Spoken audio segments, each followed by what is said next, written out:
સોમવારે સવારે ટ્રમ્પ જાપાનની મુલાકાત માટે મલેશિયા જવા રવાના થયા. અમેરિકાના રાષ્ટ્રપતિ ડોનાલ્ડ ટ્રમ્પ સોમવારે સવારે જાપાનની મુલાકાત માટે મલેશિયા જવા માટે રવાના થયા છે.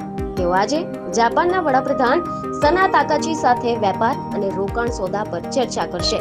ટ્રમ્પ છેલ્લે વર્ષ 2019માં જાપાનની મુલાકાતે ગયા હતા.